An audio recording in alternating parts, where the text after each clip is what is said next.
कस्तुरी, काय सारखं सारखं मोबाईल घेऊन बसती ग? दुसरं काही काम नाही का तुला? पप्पा तुम्ही तुमचं काम करत बसते म्हणून मी बोर होते. तुम्ही माझ्यासोबत खेळत पण नाही. ठेव बरं तो मोबाईल आधी खाली. मी ठेवते पण तुम्ही मला गोष्ट सांगणार का? पण चल ये, मी तुला एक मस्त गोष्ट सांगतो आज. एक असते परी. ती नको, ती खूप जुनी झालीये. जुनी झाली? बर बर. एक असते म्हातारी. ती नको, कोणती नवीन गोष्ट सांग. नवीन गोष्ट?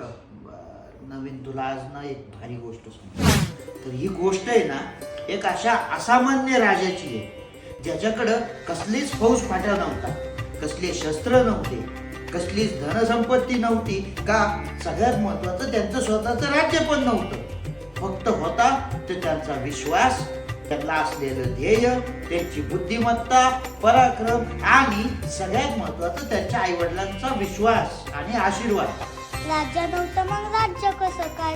पप्पा तुम्ही कोणाची गोष्ट सांगते? अगं, ही गोष्ट आहे प्रत्येक मराठी माणसाच्या मनावर अधिराज्य केलेल्या, शून्यातून विश्व निर्माण केलेल्या आणि फक्त काही मावळ्यांना सोबत घेऊन सुराज्य नाहीतर स्वराज्य बनवलेल्या हिंदू हृदय सम्राट छत्रपती शिवाजी महाराज यांची. शिवाजी महाराज तेच ना, आपण दरवर्षी त्यांच्या पूजा करतो. त्यांच्या हातात तलवार आणि ढाल असते. अगं, त्यांच्याविषयी सांगावं तेवढं कमीच आहे. त्यांचं नुसतं नाव जरी काढलं तरी अख्खा मुघल साम्राज्य थरथर कापत होता. इंग्रज भारतात यायला घाबरत होते. अहो, ज्या सह्याद्रीच्या पर्वतरांगांकडे नुसतं बघितलं तरी भीती वाटते, त्या सह्याद्रीच्या पर्वतरांगांमध्ये त्यांनी कितीतरी गड बांधले आणि तिथं ते असे वावरायचे जसं काही साध्या मैदानावर वावरत असत. त्याचं आयुष्य जरी फक्त 50 वर्षांचं असलं तरी त्यांचं कर्तृत्व हे लाखो हजारो वर्षांपासून लोकांच्या मनावर अधिराज्य गाजवेल असो.